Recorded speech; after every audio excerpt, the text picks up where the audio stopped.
Así que ahora me acerco al micrófono para que quede registrado en la grabación. Mejor. Así que ya le avisamos a nuestro conferenciante de que tiene que hablar al micrófono.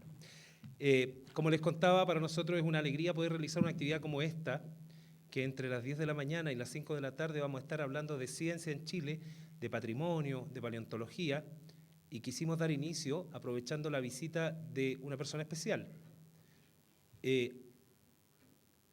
Con tan cortos años es difícil creer que haya estado involucrado en la fundación de nuestra sociedad, que va a cumplir 18. Nuestra sociedad va a cumplir 18 años. Y es porque Martín partió desde muy pequeño en el mundo de la paleontología. En su época de colegio ya estaba participando de algunas publicaciones y de eventos importantes, como por ejemplo el primer congreso latinoamericano, ¿fue, no? Sí. Primer congreso latinoamericano de vertebrados, de paleontología de vertebrados, que se realizó en nuestro país, organizado por nuestra institución, la Sociedad Paleontológica de Chile.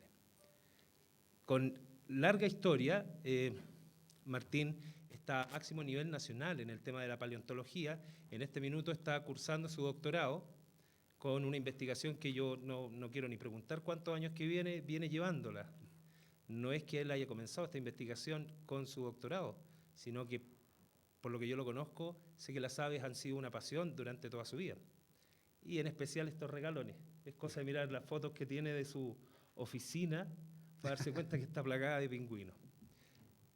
Hoy tenemos 4 conferencias y vamos a dar el inicio probablemente con la más significativa de ellas, en cuanto a ciencia significa, porque, como lo veremos, pretende mover un poco lo que está estacionado, lo cual es la razón de ser de la ciencia, el movimiento. Así que, sin más preámbulo, dejo con ustedes a Martín Chávez.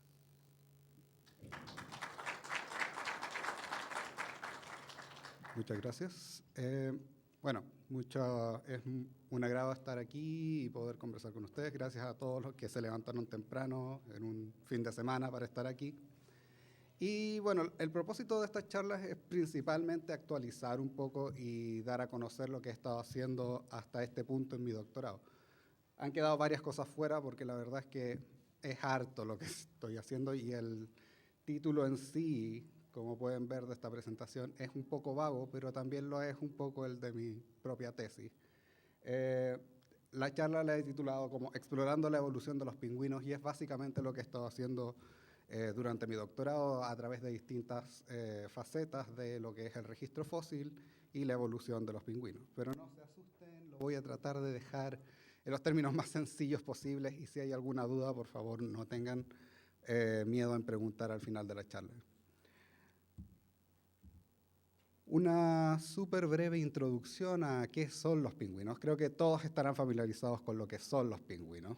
Son aves marinas, exclusivamente buceadoras, incapaces de volar, que en la actualidad están restringidas al hemisferio sur y que la imagen popular asocia con la Antártica y ambientes fríos en general.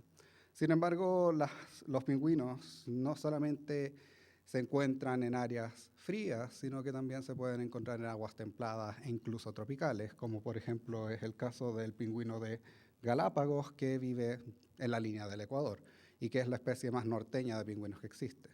De hecho, la mayor diversidad de pingüinos no se encuentra en la Antártica, sino que se encuentra en aguas templadas, como en torno a Nueva Zelanda o en el sur de Sudamérica, en nuestro país y Argentina.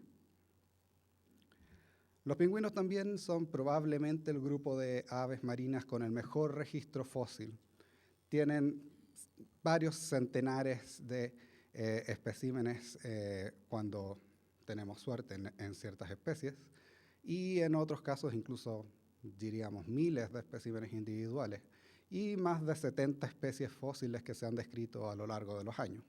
Por ello es un grupo interesante para analizar en sus patrones evolutivos, porque no solamente tenemos representantes actuales, sino que también tenemos un buen registro fósil que se prolonga desde más o menos el inicio de la era de los mamíferos, en el Cenozoico, hace unos 61 millón de años, una cosa así, en el caso de los pingüinos, un poquito más tarde. Ahora bien, a lo que yo me dedico es básicamente a esto. Yo trabajo con arbolitos, ¿ya? Cuando yo hablo con mi familia al respecto, cuando trato de explicarle a la gente, yo siempre me refiero a mis arbolitos.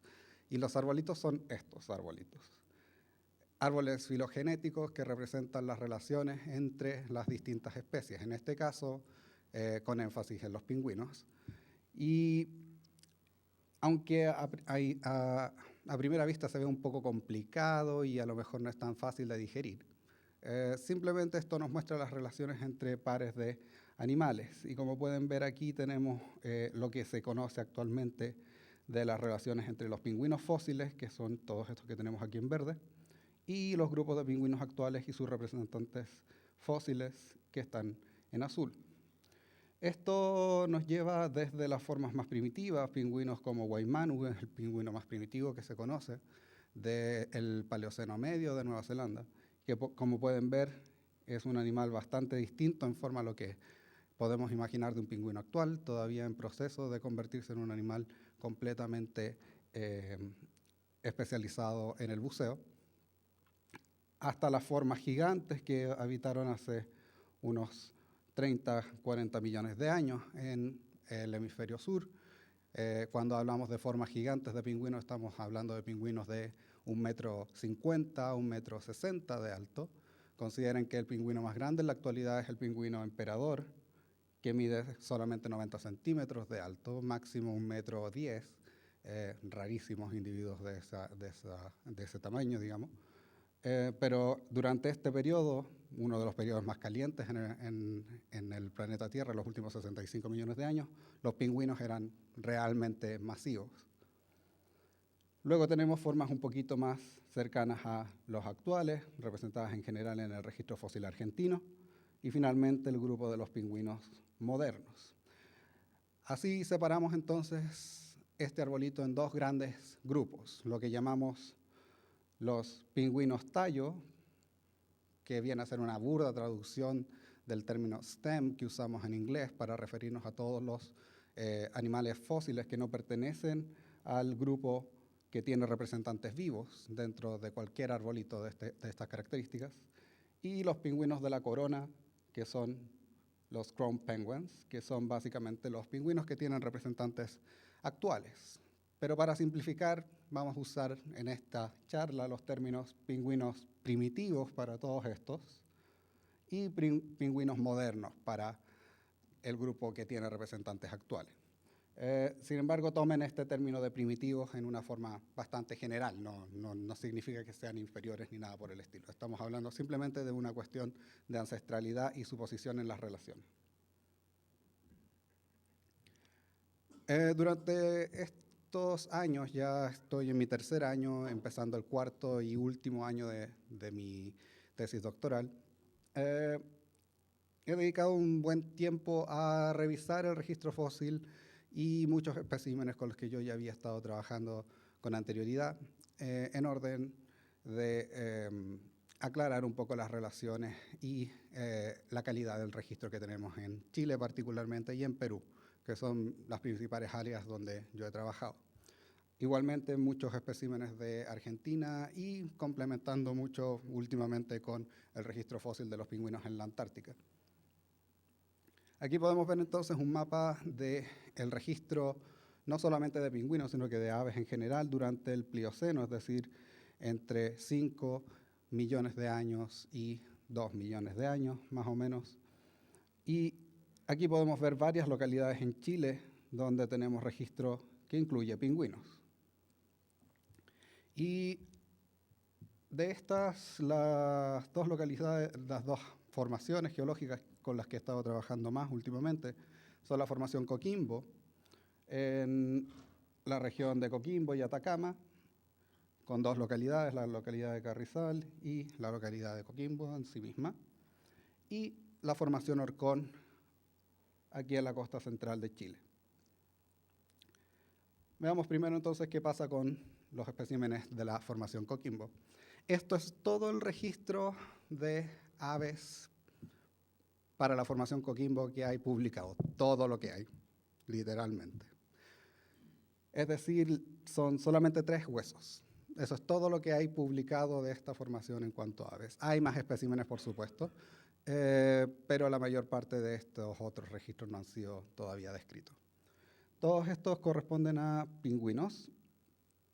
El primer par que tenemos aquí es un fragmento de un húmero, el hueso superior del brazo, o en el caso de los pingüinos de la aleta, y que fue publicado por la colega argentina Carolina Costa Hospitaleche en 2006, y que lo describió como perteneciente posiblemente al género Paleospheniscus, un género que originalmente se conocía para Argentina y solo como fósil. Adicionalmente, este fragmento de sinsacro, es decir, la región que une la columna con la pelvis, también fue asignado a un pingüino, pero como pueden ver es un elemento bastante pequeñito y poco iluminador respecto a lo que pertenece.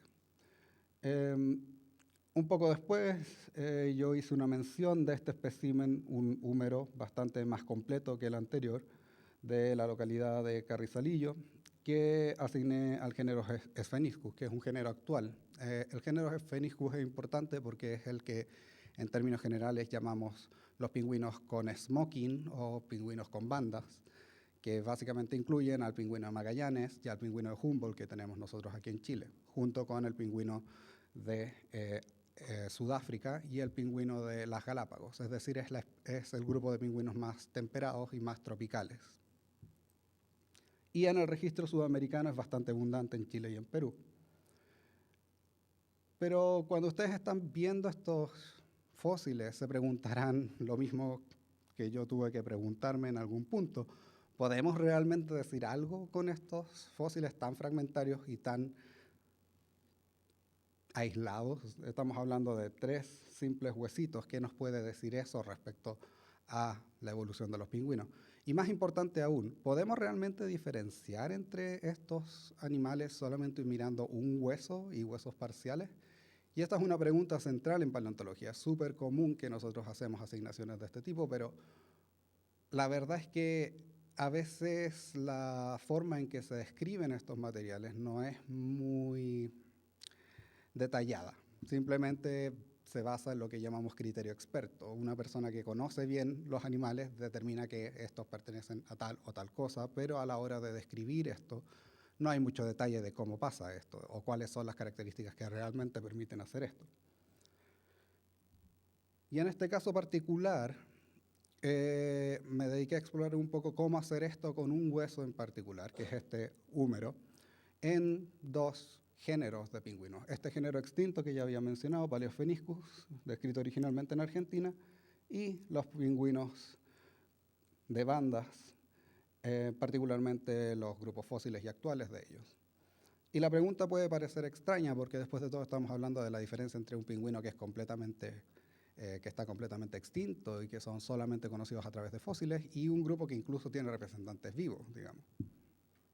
Sin embargo, si ustedes se fijan, aquí tenemos un ejemplo de lo complicado que puede ser.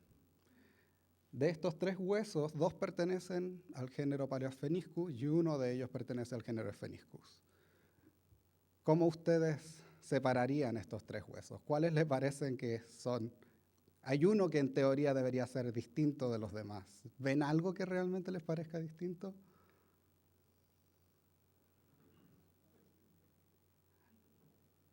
Honestamente, incluso para nosotros los más entendidos en este tipo de cosas, las diferencias son muy sutiles.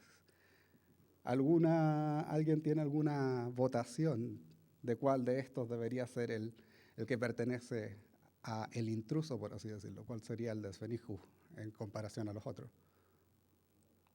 ¿El primero? ¿El tercero puede ser?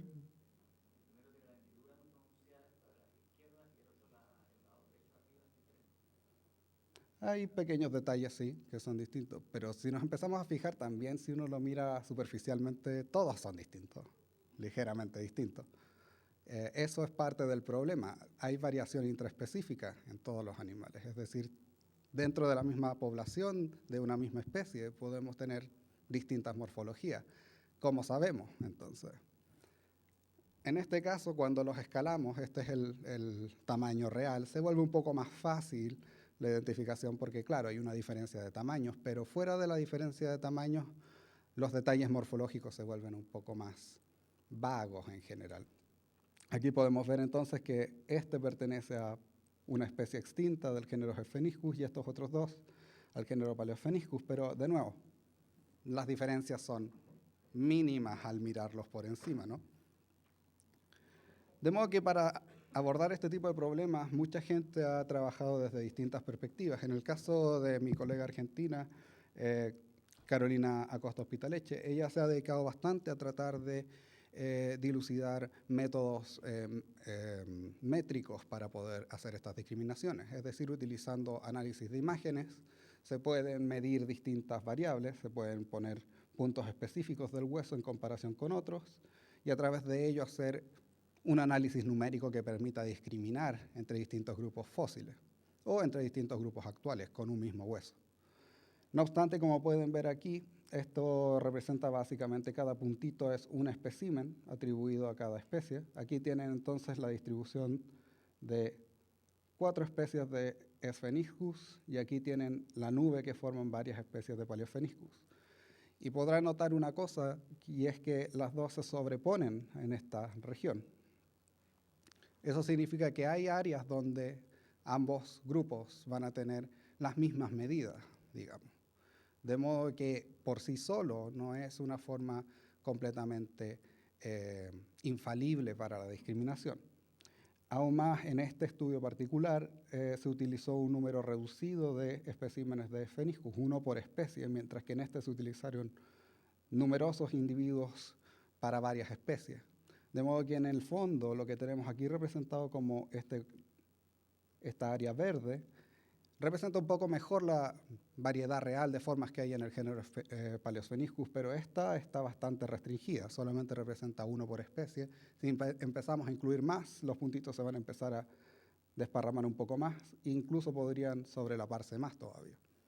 Eso significa que la métrica por sí sola no es suficiente para discriminar.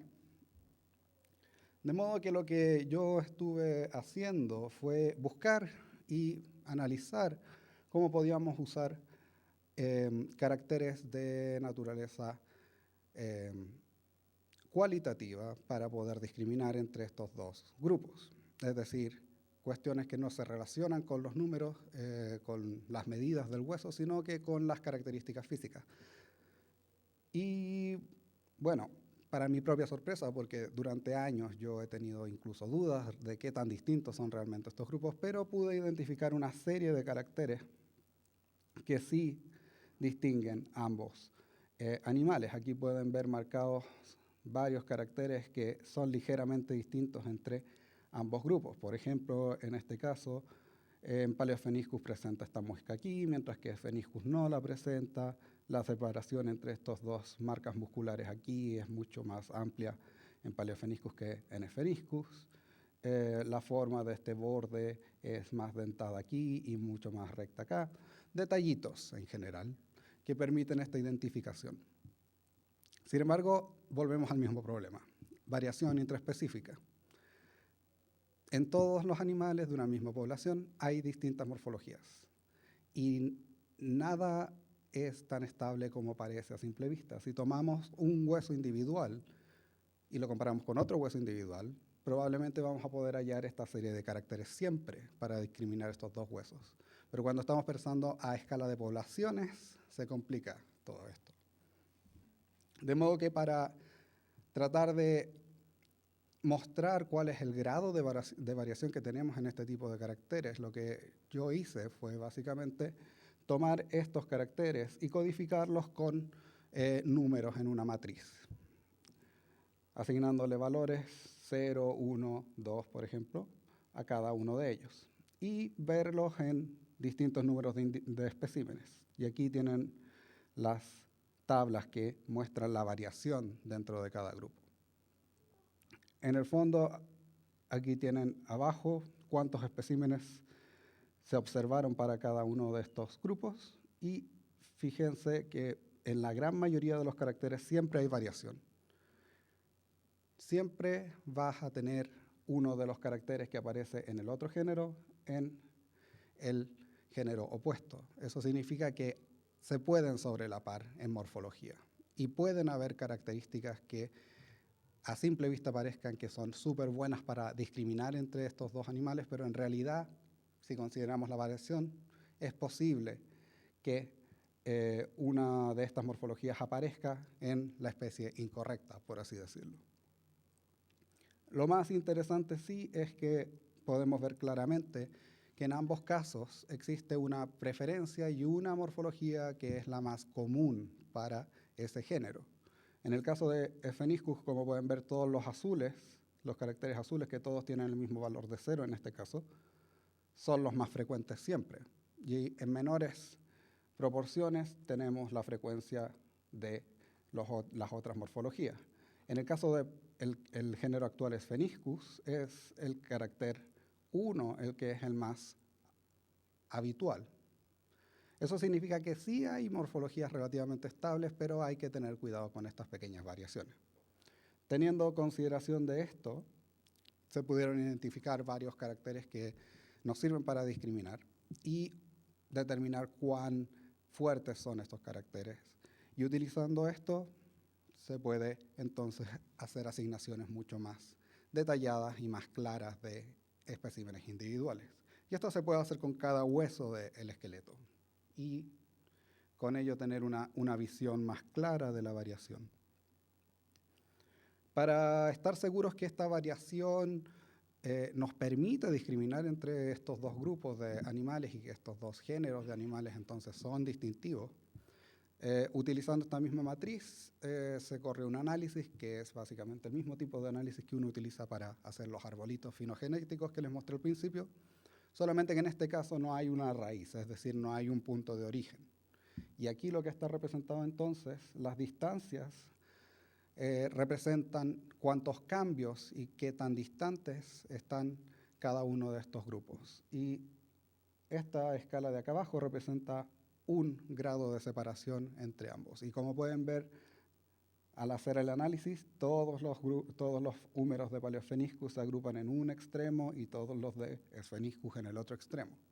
Eso significa que sí es posible discriminar incluso cuando hay variación. Sin embargo, para poder hacer eso hay que considerar muchos caracteres individuales en combinación. Con un solo carácter es imposible de realizar, con 2 caracteres tampoco. Entre más caracteres tengamos, más robusta va a ser nuestra determinación.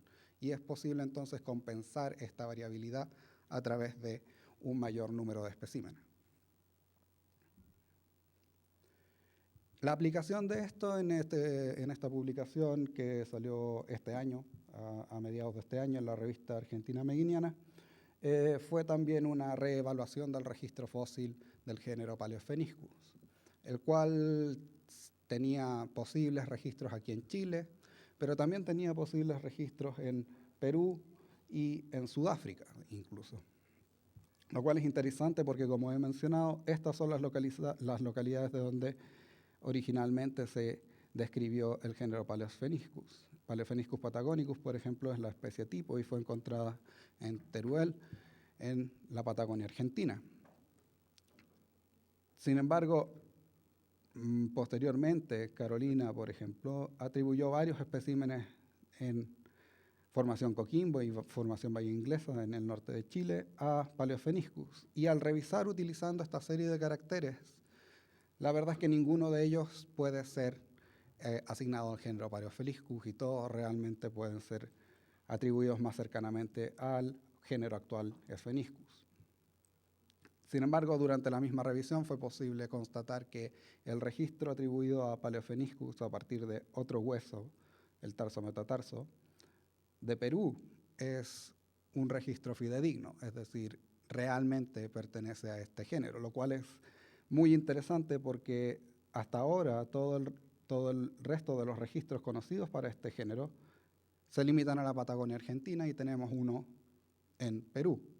Esto significa que probablemente la distribución de este animal era muy parecida a la que actualmente tiene los pingüinos bandados, como el pingüino de Humboldt y el pingüino de las Galápagos, probablemente distintas especies a través de la costa sudamericana, algunas hacia el sur, como hoy día es el caso del pingüino de Magallanes, y otras que llegaban incluso hasta Perú, como es el caso del pingüino de Humboldt, que pertenecen ambos al género Spheniscus. Interesante también fue revisar el material de Sudáfrica, que originalmente fue descrito como Paleospheniscus huxleycorum, y que incluso en la descripción original, fíjense que tiene este signo de interrogación. El autor original también no estaba muy seguro si realmente podía ser atribuido a ese género, pero era la mejor identificación que él pudo dar en aquel momento. Y al comprobar los caracteres, la verdad es que es morfológicamente distintivo de Paleospheniscus, sin duda, es decir, no pertenece a ese género, y eso significa que de momento Paleospheniscus sigue siendo un género típico de Sudamérica y que no aparece en ninguna otra parte del mundo. Al mismo tiempo, el número tampoco se parece mucho al de Spheniscus, de modo que parece ser que pertenece a un pingüino completamente distinto, probablemente un género extinto de pingüino, totalmente separado de los otros que hemos descrito. La otra parte importante de esta revisión fue cambiar un poco nuestra idea de qué tanto tiempo vivió este pingüino en el fondo. Después de todos los fósiles argentinos son todos mucho más antiguos de los que se habían atribuido en Chile y en Sudáfrica. En Chile y Sudáfrica, estos dos que fueron descartados ahora, se trata de formaciones con edades de Mioceno tardío a Plioceno, mientras que estos otros registros son todos del Mioceno temprano. De modo que el rango cronológico de Paleospheniscus es mucho más corto de lo que anteriormente pensábamos, y es un animal que aparentemente se extinguió antes de lo que se esperaba, es decir, hacia el Mioceno medio se habría extinto este pingüino y daría paso a la presencia exclusiva de las formas más relacionadas con los pingüinos actuales. De modo que incluso con restos súper fragmentarios podemos decir algo sobre la dinámica de la evolución de este grupo. La segunda formación con la que estuve trabajando durante el doctorado fue la formación Orcón, que es una formación conocida desde hace bastante tiempo, pero cuyo registro de vertebrados fósiles es una completa novedad. Aquí podemos ver el mapa de localización, se encuentra en la comuna de Puchuncaví. Entre Orcón y Maitencillos tenemos la mayor parte de los afloramientos. Esto fue registrado, la mayor parte de los especímenes que se colectaron de aquí fueron recolectados y estudiados preliminarmente por mi colega Jorge Carrillo, un colega venezolano que hizo su tesis de magíster aquí en Chile y que actualmente se encuentra haciendo su doctorado en Suiza. Y él muy amablemente me invitó a participar de esa investigación para revisar las aves fósiles que habían aparecido en esta localidad. Y es relevante no solamente porque es relativamente nuevo, es poco lo que se sabía de animales de esta zona, pero además es la localidad más al sur que tenemos con registro de aves fósiles en este momento en Chile.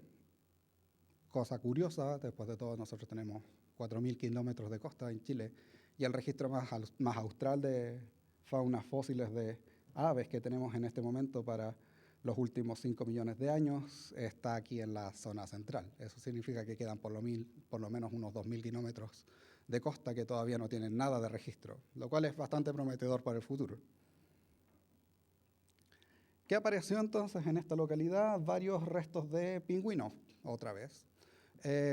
Sin duda, los pingüinos son siempre los más abundantes en las formaciones marinas, y esto se debe en general a la dureza de sus huesos. A diferencia de la mayoría de las otras aves, al estar especializadas en el buceo, sus huesos son mucho más robustos y densos.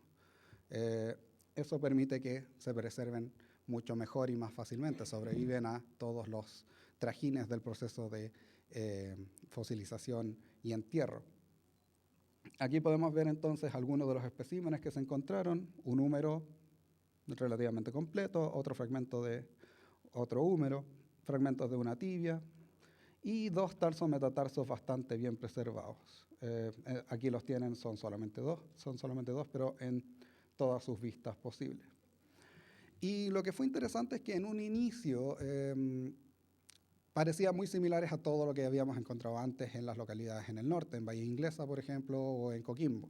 Es decir, uno inmediatamente piensa que podría ser del género Spheniscus, este género que es tan común en el registro fósil chileno.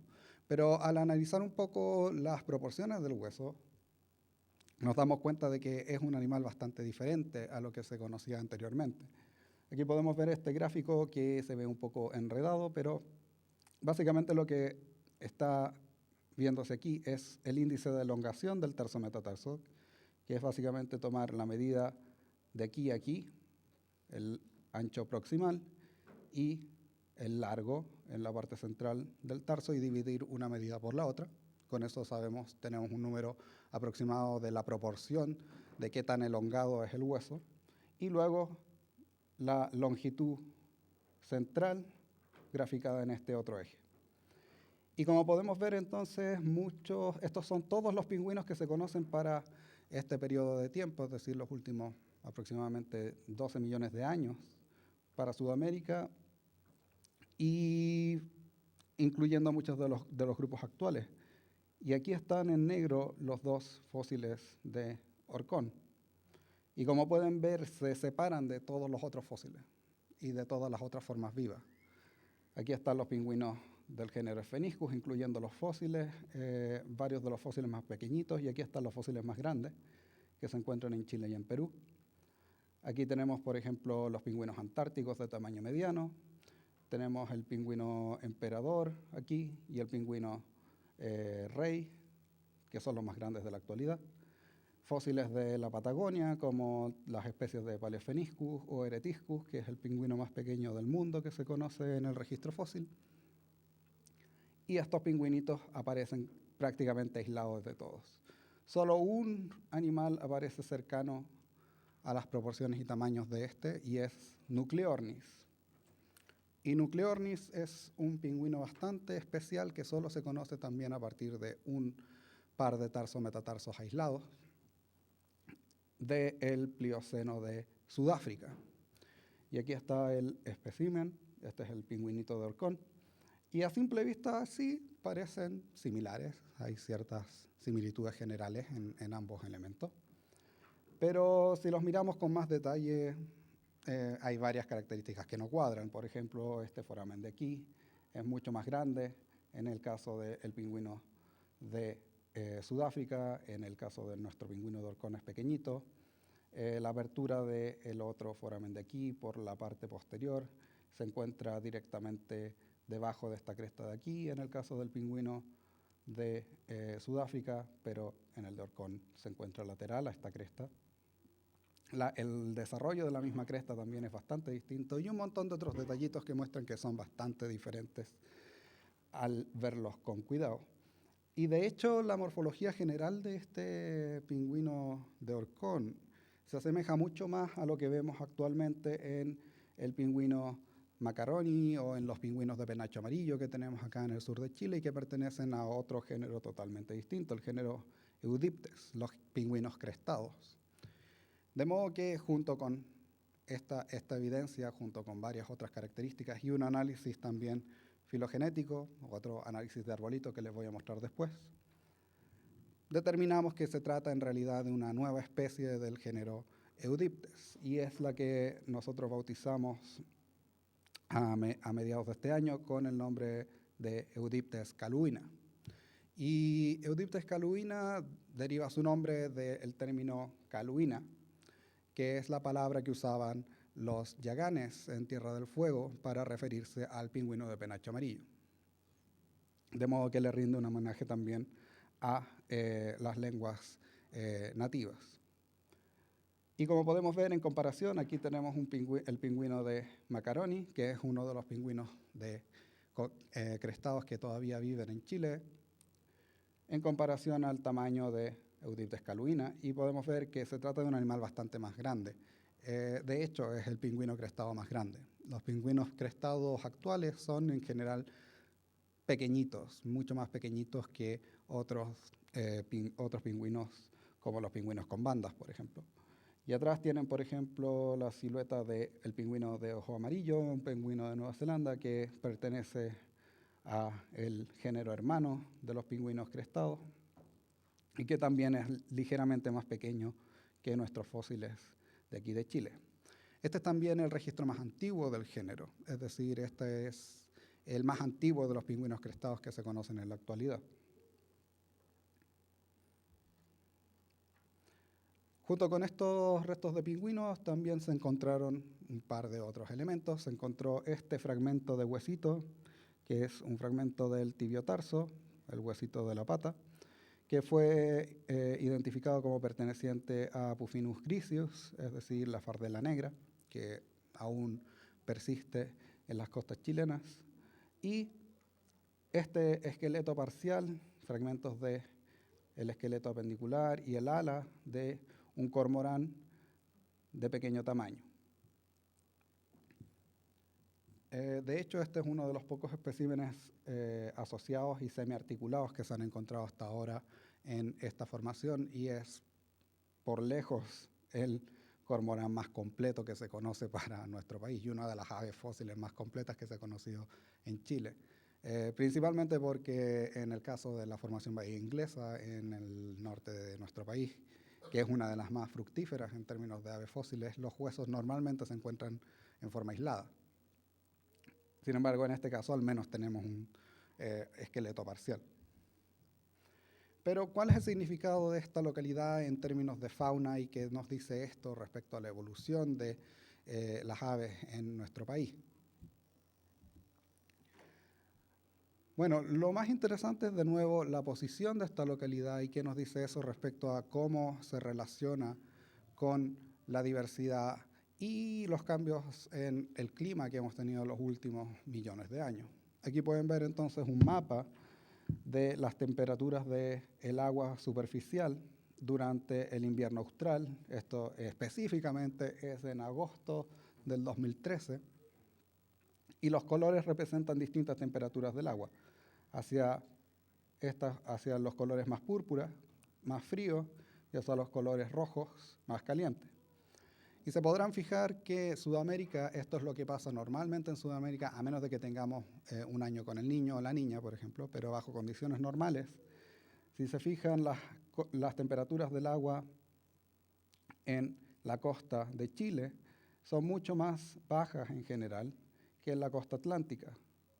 Y esto es porque tenemos la corriente de Humboldt, una corriente fría ascendente, que es la que produce además la diferencia de temperaturas entre Perú y la costa del Brasil. Fíjense que el Brasil tiene esta corriente del Brasil, que es una corriente cálida, que recorre desde arriba hacia abajo y que por lo tanto hace que las costas brasileñas sean mucho más calientes. Esto tiene implicaciones turísticas, por supuesto, pero en términos biológicos es mucho más interesante respecto a lo que causa para la distribución de los animales. Son estas condiciones en temperatura y variedad de clima las que crean lo que llamamos provincias biogeográficas, es decir, áreas donde la fauna es distintiva y que está adaptada a las condiciones locales. Y en la costa chilena podemos reconocer dos grandes provincias. La provincia peruano-chilena, que básicamente cubre desde el punto de convergencia de la corriente de Humboldt hasta el límite entre Ecuador y Perú, y la provincia de Magallanes, que incluye toda la Argentina y la Patagonia chilena. Básicamente corresponde a una fauna de aguas frías y una fauna de aguas templado-tropicales. Ambas, por supuesto, tienen sus propias especies, y en el caso de los pingüinos tenemos especies distintivas en ambos extremos. Incluso el mismo género ha especializado en dos especies distintivas para ambas áreas. En la provincia chileno-peruana tenemos el pingüino de Humboldt, que es el que ustedes podrían ir a ver si quieren. Por ejemplo, aquí en la costa de Concón se pueden ver pequeñas colonias todavía relictuales, o si van a La Serena también se pueden ver algunos de estos. Mientras que en el sur tenemos el pingüino de Magallanes, que a simple vista los dos se ven bastante similares, pero créanme que son dos especies separadas. En detalles uno puede darse cuenta de que son dos animales distintos. Y el pingüino de Magallanes ustedes lo van a encontrar, por ejemplo, en Chiloé. Si ustedes hacen el cruce en transbordador de Puerto Montt a Chiloé, es el típico pingüino que ustedes pueden encontrar de vez en cuando nadando alrededor. Lo interesante es que, por supuesto, estas son generalizaciones cuando estamos hablando de estas provincias. No es una cuestión, no hay límites físicos entre estas dos provincias. Es un gradiente de temperatura que es bastante tenue. De modo que eso permite que algunas formas de aguas más calientes y de aguas más frías puedan ir un poco más al norte y un poco más al sur. Y eso es lo que crea lo que llamamos la zona de transición, que se extiende desde Chiloé hasta, desde más o menos Puerto Montt hasta la costa, un poco más arriba de la costa central de Chile. Y esto es lo que llamamos la zona de transición. Y en esta área, por ejemplo, se pueden encontrar las dos especies de pingüinos conviviendo ocasionalmente. En esta foto se pueden ver las dos especies, el pingüino de Humboldt y de Magallanes, la que tienen aquí. Pueden identificar cuál es el intruso ahí. Hay uno que no es el mismo que los demás.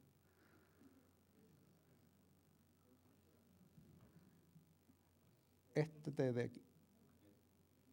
Este es el pingüino de Humboldt y los demás son todos pingüinos de Magallanes. Esta foto fue tomada acá en el litoral central. Es típico en San Antonio que pueden encontrarse estos dos ocasionalmente juntos. Y de hecho, ocasionalmente el pingüino de Magallanes puede estar junto a este animal y tener colonias mixtas incluso, pero es raro, no es una ocurrencia normal. Para los que no se han dado cuenta y siguen dándose golpes de cabeza para tratar de ver la diferencia, la forma fácil de diferenciar los dos pingüinos, el de Magallanes y el de Humboldt, es el número de bandas en el pecho. El pingüino de Humboldt tiene una sola banda, el pingüino de Magallanes tiene una banda y luego un collar que separa la cabeza del resto del pecho. Y si se fijan, también los parches de color rosado en la cara son distintos, mucho más grandes en el pingüino de Humboldt que en el de Magallanes. De modo que estas zonas de transición son interesantes porque nos están marcando la existencia de este gradiente de temperaturas a lo largo de la costa. Y la gracia es que en esta nueva localidad que tenemos en Orcón, es la única localidad fósil que tenemos de lo que actualmente es la zona de transición. Y interesantemente, la fauna que se encuentra y estos tres grupos, estas tres aves que hemos identificado, parecen también seguir el patrón de una fauna mixta, de aguas frías y aguas más temperadas. Por ejemplo, el cormorán que encontramos aquí en Orcón es casi indudablemente la misma especie de cormorán fósil que se encuentra también en Mejillones, en Antofagasta y en Perú, en zonas mucho más al norte. Es decir, es un cormorán de aguas más bien temperado tropicales. Pero los otros dos animales que encontramos, tanto el pingüino crestado de Orcón, Eudiptes caluina, y la fardela negra tienen afinidades más bien de aguas frías. Los pingüinos crestados en la actualidad en Sudamérica se restringen solo a la provincia de Magallanes. Y tenemos estas dos especies, el pingüino de penacho amarillo y el pingüino macaroni. Y el macaroni incluso puede llegar a la península antártica, como pueden ver. En el caso de la fardela negra es más interesante porque es un animal cosmopolita, se puede encontrar prácticamente en todos los océanos del mundo, pero sus colonias de nidificación están solo en aguas frías. Y aquí en Chile, las principales colonias se encuentran cerca del Cabo de Hornos. De modo que, de nuevo, también es un ave mucho más relacionada y que ha sido descrita como endémica de la provincia de Magallanes. Y tenemos estos tres animales conviviendo en el registro fósil de la zona central. Eso sugiere que ya para aquel entonces teníamos una zona de transición en Chile central, es decir, que hace 3 millones de años las condiciones en términos de fauna y la distribución de estas aves era bastante similar a lo que ya existe en la actualidad. Eso no significa que las faunas fueran exactamente iguales, de hecho las especies son distintas y también la diversidad es distinta. Aquí podemos ver los cambios que han habido desde el Plioceno, desde estos últimos este periodo entre 5 y 2 millones de años, y la actualidad en términos de cuántas especies se encuentran en las mismas zonas. Y se pueden fijar que en el caso de los pingüinos, en general existe un declive de la diversidad de pingüinos en todas las regiones. De 2 especies pasamos a solo una, en Perú solo el pingüino de Humboldt actualmente. De 4 especies en el norte de Chile durante este periodo pasamos a solamente una, el pingüino de Humboldt solamente. Y en la zona central posiblemente es el único lugar donde podría haber un sobrelapamiento interesante, porque actualmente encontramos estas 2 especies y en Orcón solo podemos identificar de momento una. Quizás hayan 2, hay especímenes que son dudosos, pero eso es lo que tenemos de momento. En el caso de los cormoranes sí un poco lo opuesto. El registro fósil de los cormoranes muestra que hay muchos menos durante el Plioceno y actualmente más especies. De modo que han habido cambios en términos de diversidad, pero los patrones generales siguen allí. Aún así, la presencia de este animalito de Eudiptes caluina en la costa central tiene varios signos de interrogación sobre él. Principalmente porque, de nuevo, este es un animal que en la actualidad las 2 especies que persisten acá en Sudamérica viven en aguas bastante frías, de alrededor de 9 grados centígrados promedio en la temperatura superficial del agua. Sin embargo, las temperaturas que se consideran para el Plioceno como temperaturas del agua son alrededor de los 17 grados, eso es agua templada, bastante más caliente. ¿Qué hace un pingüino que vive en aguas frías, viviendo durante un periodo extremadamente caliente de la historia de nuestro planeta en Chile central? Parece no tener mucho sentido. Pero cuando lo comparamos con otras especies de pingüinos crestados, particularmente las que actualmente viven en Nueva Zelanda, podemos ver que varias de estas especies viven en aguas de temperatura similar, de alrededor de 16 grados durante el verano. Lo que sugiere que es posible que esta especie, Eudiptes caluina, tuviera preferencias y hábitos un poco más similares a los que tienen las especies que actualmente viven en Nueva Zelanda. Y es precisamente esta especialización a aguas un poco más temperadas la que posiblemente explica el por qué se extinguió finalmente esta especie y no la tenemos en la actualidad en Chile central. Una vez empiezan a bajar las temperaturas, las únicas que permanecen son estas 2 especies de aguas más frías y esta especie de aguas más templadas desaparece. En el caso de los cormoranes también hay una historia interesante, porque la abundancia de las especies de cormoranes también parece cambiar mucho en estos últimos 5 millones de años. Durante el Plioceno, el pingüino este pequeñito, que es lo que estamos llamando de momento el pequeño pingüino del Neógeno, que aparece en Chile, Perú, es por lejos el más abundante. Pero también existen fósiles del Guanay. El cormorán Guanay es el cormorán más abundante en la actualidad. Forma colonias de millones y millones de individuos en el norte de nuestro país y principalmente en Perú. En la actualidad está en declive, pero aquí podemos ver la proporción comparado con un cormorán pequeño de la actualidad, el lile, y la abundancia del Guanay. Imagínense que esto representa abundancia en términos de números de individuos por especie. Y podemos ver claramente entonces que el Guanay es mucho más, ha subido en cuanto a abundancia al parecer en la actualidad. ¿Por qué podría ser esto? De nuevo, esto puede estar relacionado con la temperatura.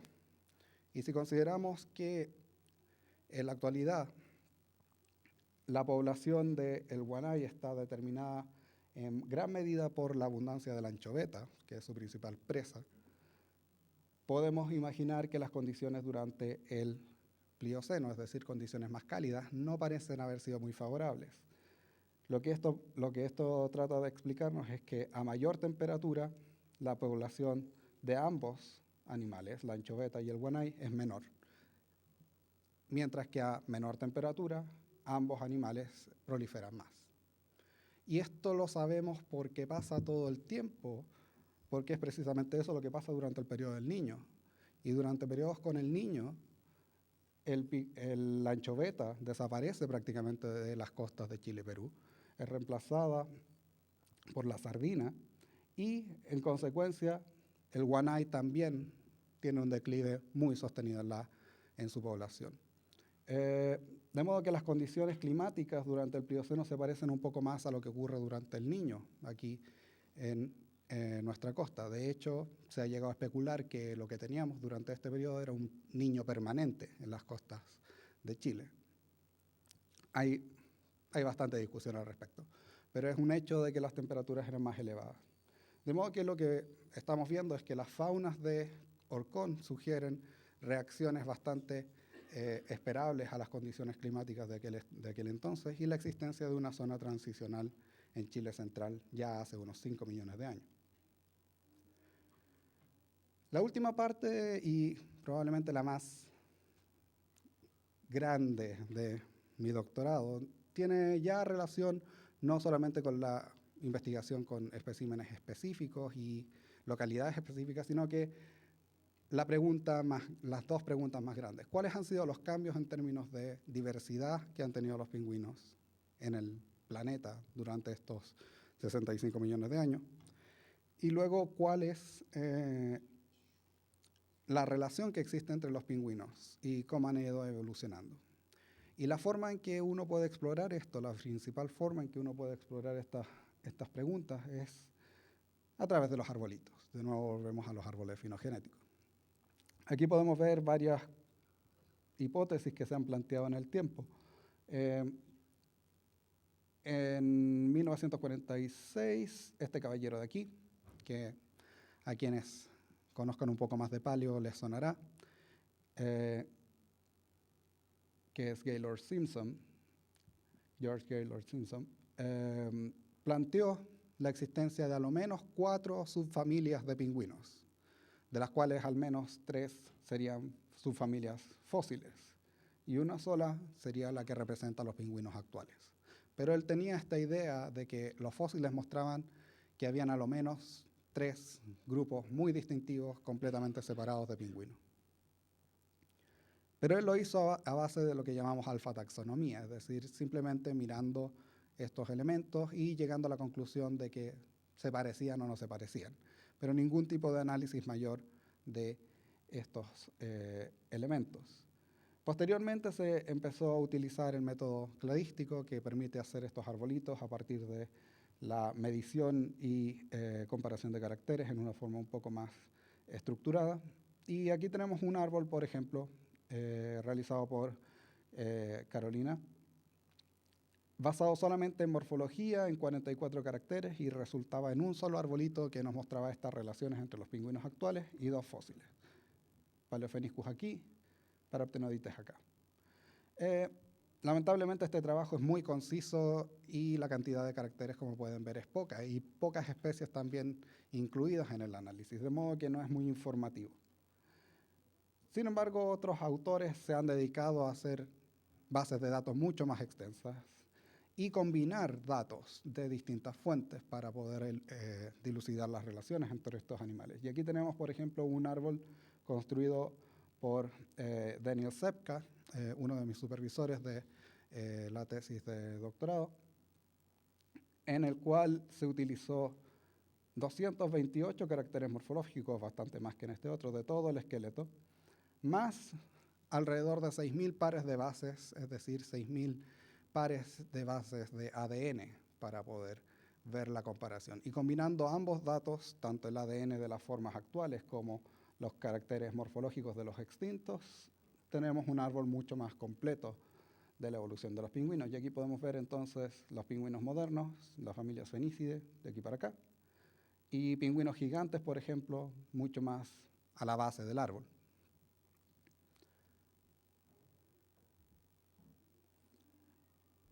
Durante el trabajo de Eudiptes Caluina, este trabajo sobre la descripción de la fauna de Orcón, yo presenté también el primer par de árboles basados en los trabajos de Daniel Sepka, y que es una corrección de esa matriz, una primera corrección, en la cual simplemente corregí todos los datos existentes para los fósiles de Sudamérica y adicioné algunos caracteres extra.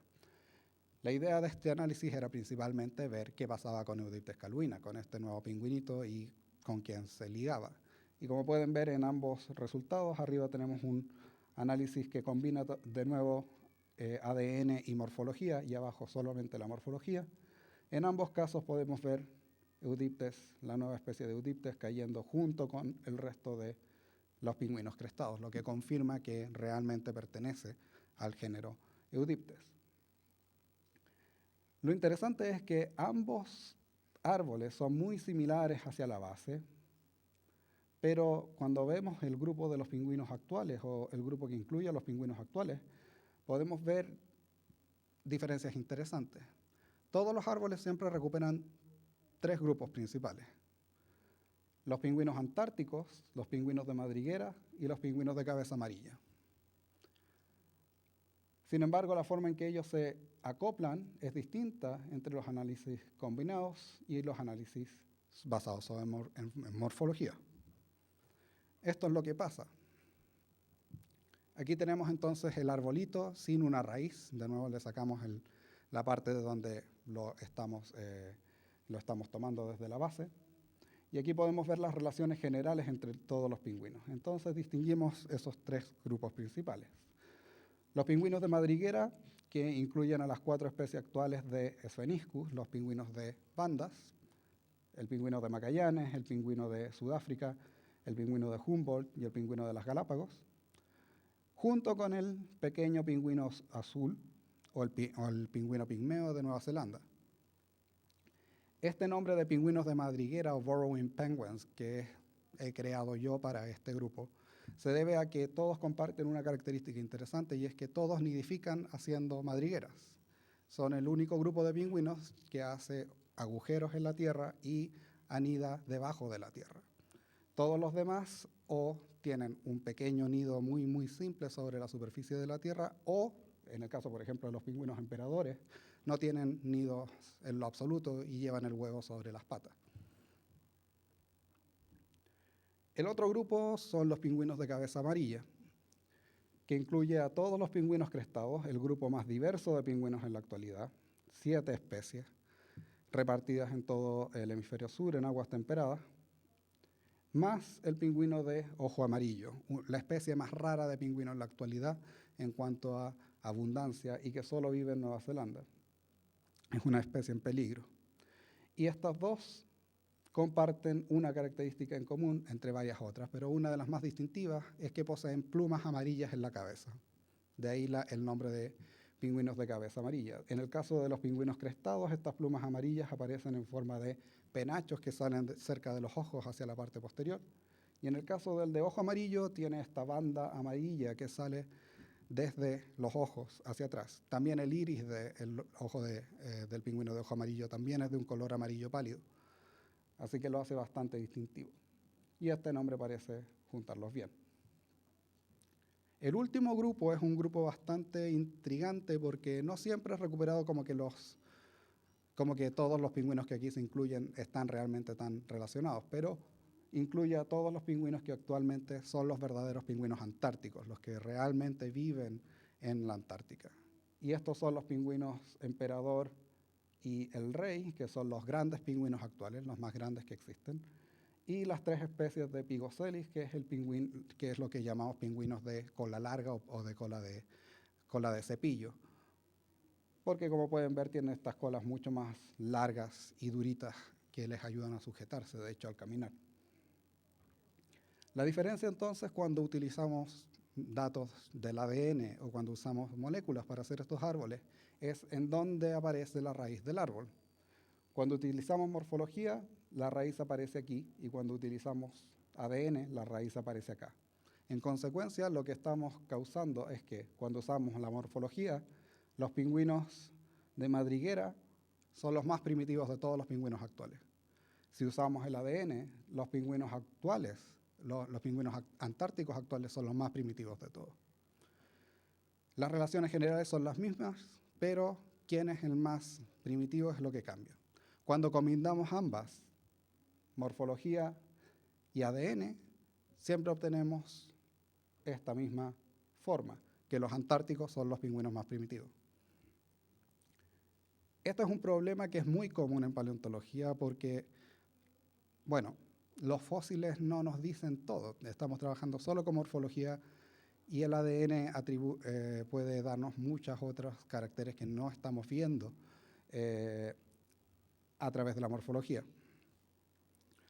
De modo que cabe preguntarnos qué pueden aportar los fósiles para dilucidar este tipo de problemas y dónde caen los pingüinos fósiles en este contexto. Pero para eso es importante entonces tener esta claridad en la diferencia entre estos dos tipos de datos. Uno es el dato morfológico, otro es el dato del ADN. Cuando trabajamos con caracteres para armar este arbolito, cuando trabajamos con caracteres de naturaleza morfológica, estamos viendo, en este caso, por ejemplo, huesos, pero puede realizarse con cualquier otro elemento del cuerpo. Puede ser el color de las plumas, puede ser el color de los ojos, puede ser la conducta, puede ser un montón de otros caracteres que podemos codificar básicamente en estados discretos. Es decir, en este caso, por ejemplo, este huesito de acá tiene un agujero grande, mientras que este otro tiene un agujero más pequeño. Les asignamos entonces un número, 0 para el grande, 1 para el pequeño. Y empezamos a mirar cómo aparece esta característica en cada uno de los pingüinos existentes. Eso entonces se traduce en una matriz, de nuevo, series de números en casillas, que en este caso van a decir 1 y 0. Cada uno tiene esta morfología distintiva. Y al analizar estos datos se obtiene entonces un arbolito, que nos va a mostrar cómo se relacionan estos distintos elementos. El ADN funciona en una forma similar. Tomamos el ADN, se secuencia y empezamos a ver los pares de bases, es decir, la secuencia de adenina, tiamina, citosina, que conforman la secuencia de ADN. Y podemos utilizar entonces esta secuencia para comparar con distintos animales, utilizando directamente la codificación del ADN. Después de todo, estamos usando de una sola vez 4 estados y no pueden ser otros porque la molécula funciona de esa forma. No hay más que 4 alternativas, de modo que siempre vamos a tener esta codificación, o bien podemos traducirlo en el mismo sistema que se utiliza en morfología, traducirlo en valores más discretos de 1, 0, 2, 3 o 4, para considerar esta misma topología y vamos a obtener un árbol.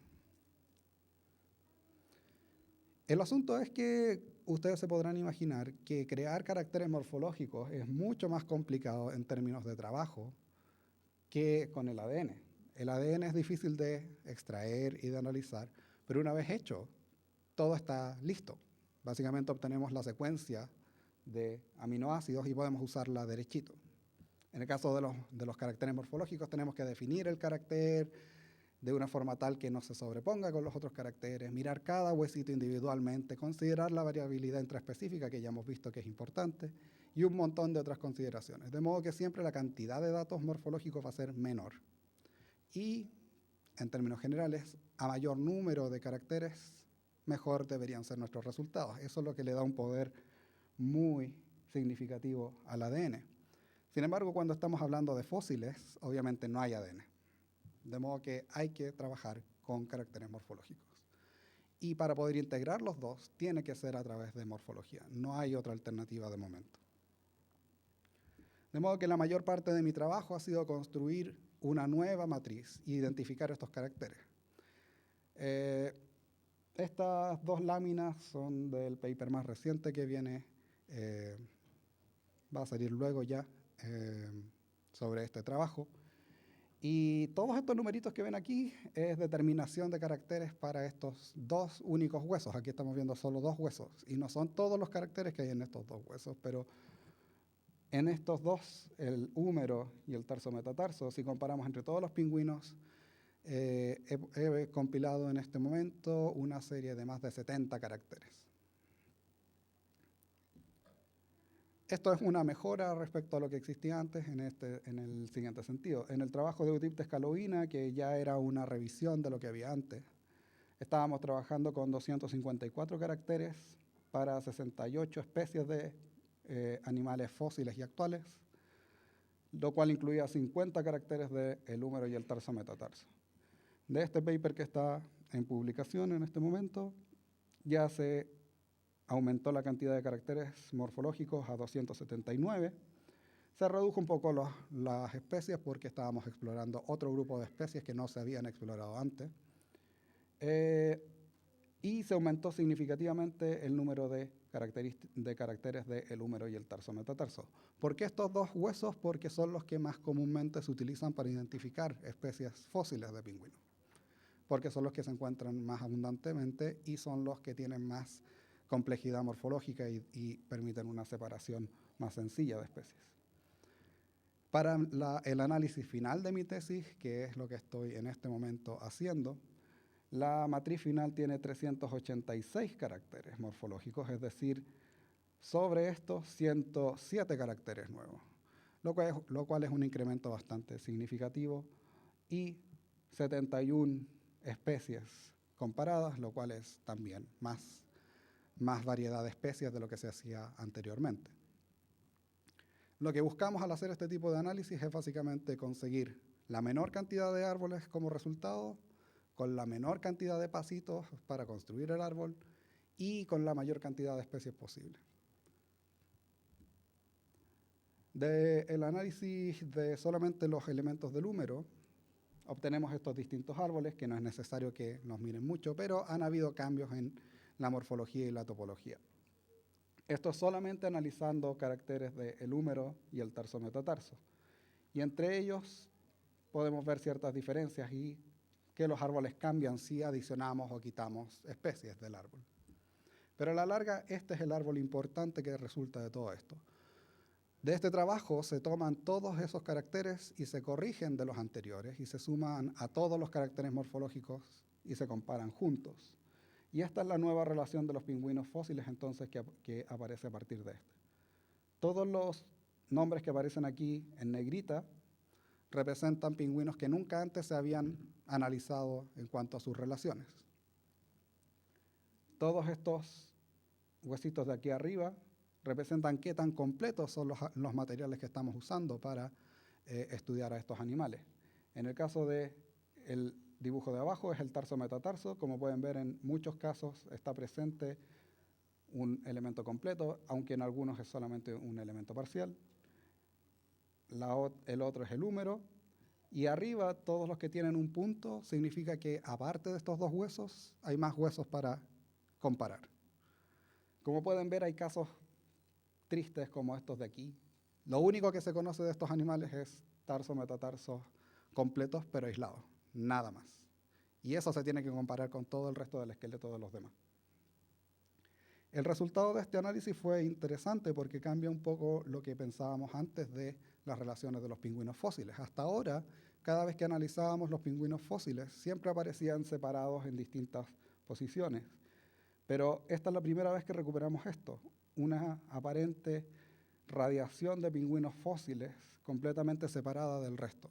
Si se fijan, aquí tiene varias especies incluidas dentro de esta parte del árbol. Y esto es lo que Simpson originalmente en esta separación basada solamente en la morfología, él llamaba los paleodiptines, los pingüinos gigantes, entonces se agrupan como un solo grupo distintivo.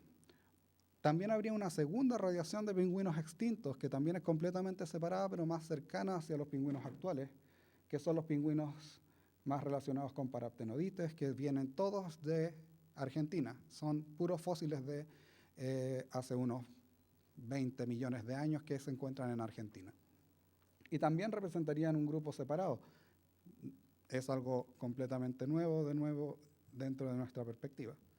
Pero lo más interesante para mí es que este árbol, por primera vez, siendo un análisis solo basado en la morfología, recupera exactamente la misma forma para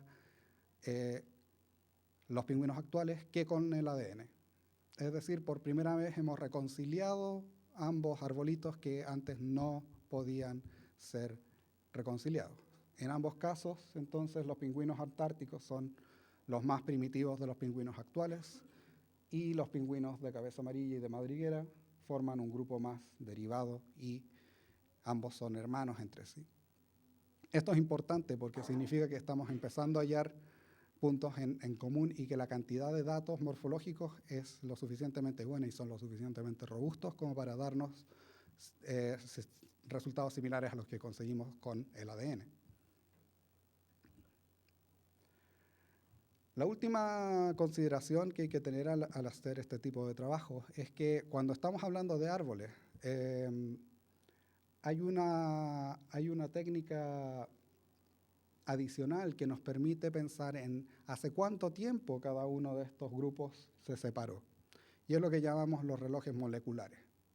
Y es una técnica basada en el ADN, en la cual podemos básicamente tomar el árbol y darle valores fijos a ciertas partes basadas en el ADN. Decirle, estos dos grupitos de aquí, por ejemplo, en este caso, el A y el B, o más bien, centrémonos en el caso de B.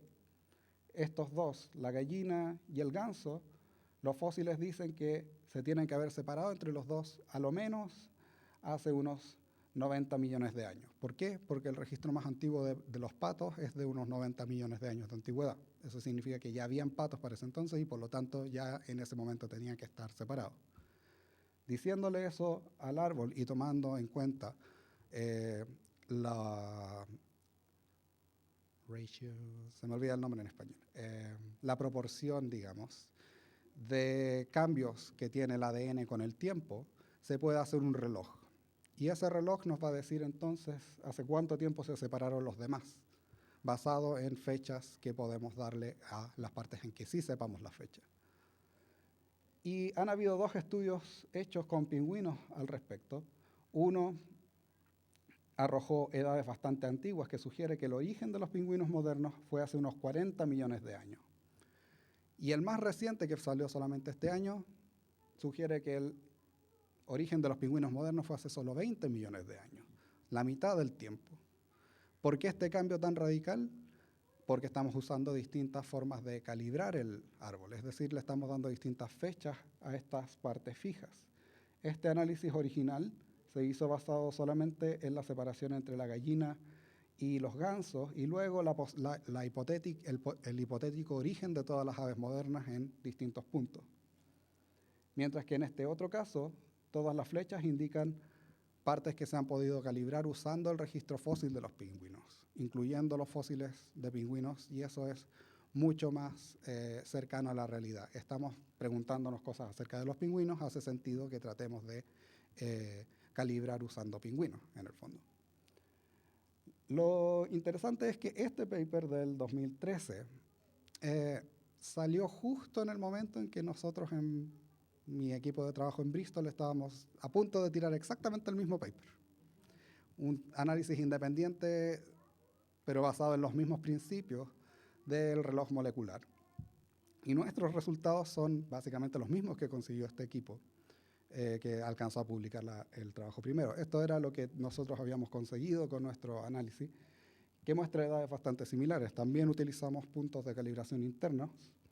Y de nuevo, para nosotros el origen de los pingüinos estaba cerca de los 20 millones de años. De modo que dos equipos independientes han llegado más o menos a la misma conclusión en un momento casi simultáneo. Tristemente, en términos de publicaciones, eso significa que nosotros no pudimos publicar nuestro trabajo porque ya había sido publicado recientemente. Pero es interesante desde el punto de vista científico porque nos refleja que hay convergencia de los datos. Estamos llegando a una misma conclusión, dos grupos completamente separados a partir de datos similares, pero no exactamente iguales. La parte interesante de esto es que esto está basado en un punto importante de la calibración. Esta edad de 20 millones de años para el origen de los pingüinos puede sonar como, ¿qué importa si es 20? ¿Qué importa si es 10? Importa porque hay cosas que están pasando en ese momento. Si fue hace 20 millones de años, esto sugiere que la radiación original de los pingüinos modernos fue justo cuando comienzan las glaciaciones en la Antártica. Eso significa que el origen de los pingüinos modernos puede estar relacionado con el enfriamiento de la Antártica. Y por lo tanto, los pingüinos modernos serían un grupo que podría haberse originado a partir de un evento frío. Y eso es muy interesante porque nos representa patrones respecto a cómo se correlacionan los cambios en la temperatura y la evolución de los animales. Si fue hace 40 millones de años, como decía el trabajo anterior, esto cae en un momento en donde no hay hielo en el planeta. No hay capas polares en ninguna parte. Y eso sugiere que el origen es completamente independiente del enfriamiento. De nuevo, lo interesante es que esta edad de 20 millones de años en nuestro estudio estaba determinada por este amigo de aquí que hemos escuchado el nombre varias veces, Paleopheniscus. Y Paleopheniscus lo estábamos utilizando nosotros en nuestro estudio como una especie de límite. ¿Por qué? Porque en todos los análisis que habíamos hecho anteriormente morfológicos, Paleopheniscus es el único pingüino cercano a los pingüinos modernos que es más antiguo que cualquiera de los fósiles de los pingüinos modernos. Es decir, este animalito de acá tiene alrededor de 20 millones de años de antigüedad. Eso sugiere que la radiación tiene que haber sido aproximadamente hacia esa antigüedad. El asunto es que cuando estaba realizando los análisis finales de mi trabajo, con esta nueva matriz mejorada, un mayor análisis de lo anterior, los resultados han sido inesperados respecto a la forma en que se dan las relaciones internas de los pingüinos. Y este es el análisis final, entonces. El análisis final de la morfología nos muestra este árbol mucho más completo. Son 71 especies en este caso, la mayor cantidad de fósiles, pingüinos fósiles incluidos en un análisis que se haya hecho. 386 caracteres, más de ciento y tantos caracteres nuevos en este análisis. Y esto es la parte que a mí me tiene más satisfecho del análisis que he podido realizar. 8 árboles se recuperaron de esto. ¿Qué significa 8 árboles? 8 árboles, si ustedes se lo imaginan, si estás usando 386 caracteres individuales para 71 animales, significa que ustedes tienen que multiplicar 386 por 71 para pensar en cuántos cuadritos hay que llenar. Eso significa que son por lo menos 71 animales que hay que arreglar en un árbol y mostrarlo en la forma más sencilla posible. Y eso es lo que busca nuestro análisis, poner las relaciones en la forma más simple posible. Y eso usualmente produce que se encuentren varios árboles muy parecidos, pero con pequeñas diferencias. Y por eso se recuperan cantidades de árboles. Todos los trabajos anteriormente hechos con solo morfología recuperaban sobre 100 árboles basados en la morfología. Significa que habían por lo menos 100 variaciones del árbol. Esta vez, por primera vez, tenemos solo 8 árboles, que es un número increíblemente bajo para un análisis realizado solamente con morfología y para esta cantidad de animales. De modo que eso es algo que nos tiene sumamente satisfechos con el análisis. Significa que el resultado es muy robusto y que después de mucho análisis hay muy pocas respuestas posibles para esto. En términos de la relación en sí, ahí tenemos el origen de los pingüinos. De aquí para allá son pingüinos. Este grupo de acá son los albatros y petreles, el grupo más cercano a los pingüinos actualmente. Y ahí van todos los pingüinos fósiles primitivos que aparecen en el árbol, que como podemos ver aparecen en regiones más abajo del árbol, nada nuevo. Y luego tenemos a los pingüinos modernos, la familia de pingüinos actuales, y los pingüinos que tienen representación actual, es decir, los pingüinos que siguen vivos, son estos que tienen códigos de colores aquí. Los pingüinos antárticos aquí, el pingüino azul de Nueva Zelanda aquí, los pingüinos con bandas aquí, los pingüinos con cresta y el pingüino amarillo. Todos juntitos y por primera vez recuperamos de nuevo este grupo de pingüinos extintos hacia la base, tal y como sugería nuestro análisis solo basado en el húmero y el tarso, o con solamente esa parte de la mejoración del árbol. Los pingüinos gigantes del Eoceno, es decir, los pingüinos que llegaban a 1,80 m, la mayoría, son un grupo distintivo, completamente separado de los pingüinos actuales que radió durante aquel periodo.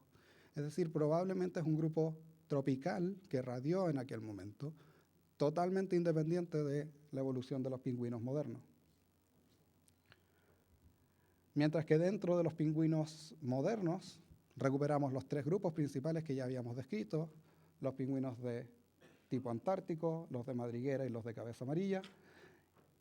Y, de nuevo, la forma en que estos se arreglan es la misma que tiene el ADN, exactamente la misma forma de ordenarse, de modo tal que tenemos a los pingüinos antárticos como los más primitivos de todos los pingüinos modernos, y luego los de madriguera y los cabeza amarilla juntos. Todos estos que tienen aquí, por ejemplo, los que no aparecen, los que no tienen una barra de color encima, son todas formas fósiles.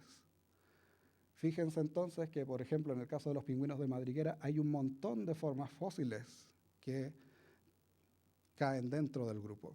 Eso incluye muchos fósiles de Perú y Chile que todos pertenecen al género Pheniscus. Luego, dentro de los pingüinos antárticos, también recuperamos varias formas fósiles, de hecho, incluyendo algunos fósiles chilenos como este de aquí, Pygocelis grandis, es una especie de bahía inglesa, que antiguamente se atribuía a un pingüino de este tipo, los pingüinos de cola larga, pero que según este nuevo análisis, en realidad está más emparentado con los pingüinos emperadores que con los pingüinos de cola larga. Pero la parte crucial para esto que les estaba conversando respecto a cómo hacer un árbol y sacar fechas para el reloj molecular son estos chicos de aquí.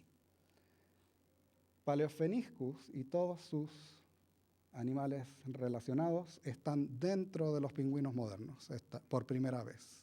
Normalmente ellos siempre aparecían aquí, por fuera, justo por fuera como el grupo más cercano. Esta vez están adentro y muy adentro de los pingüinos modernos.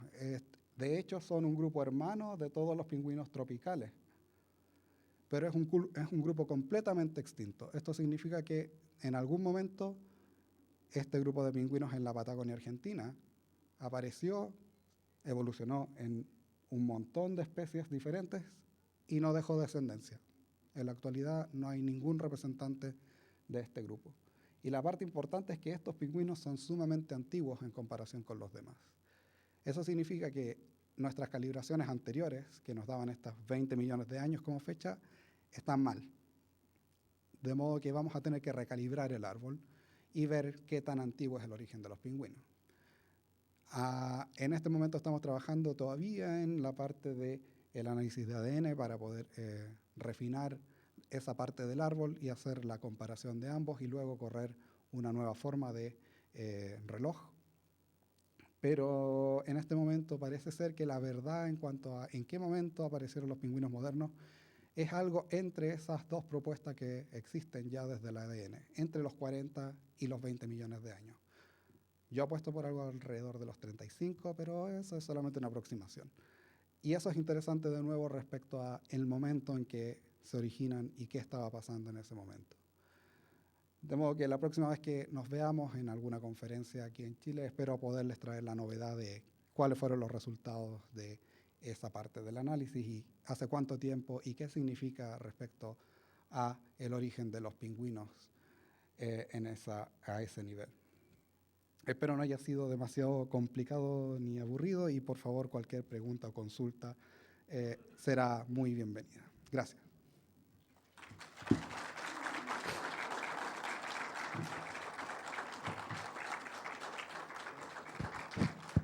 Ya, queremos agradecer a Martín aquí la conferencia. En honor al tiempo, al cronograma, tenemos tiempo para 2 preguntas. ¿Alguien?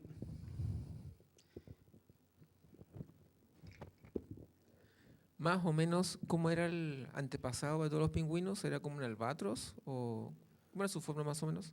Eso es una súper buena pregunta porque existe algo que todavía no se encuentra en el registro fósil y es los ancestros voladores de los pingüinos. Este pingüino más antiguo que conocemos, Guaymanu, ya no vuela. Tiene una morfología mucho más primitiva que cualquier otro pingüino y definitivamente tiene características de una ave voladora, pero claramente ya no vuela. Entonces, realmente no sabemos muy bien cuál era la morfología del ancestro común, pero sospechamos que es basado en cómo son los ancestros de los albatros también, porque también hay albatros fósiles. Tiene que ser algo similar a un albatros, pero más similar todavía a un grupo de animales que viven en el hemisferio norte, que se llaman colimbos, se les llama. La verdad es que nadie los va a ubicar. ¿Ustedes conocen la marca de ropa Columbia? ¿Han visto el pajarito que es el logo de esa marca? Que tiene como un pico largo y parece un pato, pero no es un pato. Tiene un pico largo y aguzado. Eso es un colimbo. Y eso parece ser la forma más cercana a lo que podríamos imaginar como el ancestro volador de los pingüinos.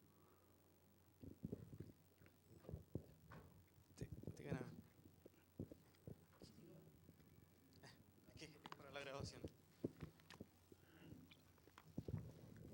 ¿Cuál es la razón por la cual en Chile solamente hay una zona fósil, que está en Orcón, habiendo también pingüineras importantes en el sur, en la zona de Magallanes. Se debe fundamentalmente a que los investigadores, digamos, han radicado su accionar en esas zonas, o porque hay más pingüineras, o simplemente por razones de casualidad. Es una combinación en realidad, porque recordemos, no es solamente que Orcón sea el único lugar, tenemos también todas las localidades en el norte de Chile, como Bahía Inglesa, en Coquimbo, por ejemplo, pero hay un motivo súper práctico por el cual los fósiles aparecen normalmente en esas zonas, y es el terreno. Hay que pensar en que hacia el sur de Chile el bosque austral cubre la mayor parte de todo y es súper difícil encontrar los fósiles. No significa que no los haya. De hecho, por ejemplo, hay registro de ballenas fósiles en Chiloé, por ejemplo, y hay fósiles mucho más antiguos que están saliendo ahora de Tierra del Fuego, incluyendo pingüinos, pero mucho más antiguos de lo que aquí hemos estado hablando en este momento. De modo que hay mucho potencial y queda mucho por explorar. Pero también tiene que ver con la centralización de los equipos de trabajo. La mayor parte de los equipos se han dedicado a estas zonas en el norte porque son extremadamente prolíferas, pero es un campo abierto para el futuro. O sea, las cosas que podemos encontrar en el sur todavía son impensables y es un área que hay que explorar en el futuro. Bien, gracias. Bueno, como ha sido algo regular aquí en Spach, a cada conferencista se le hace un presente y Martín obviamente no va a ser la excepción.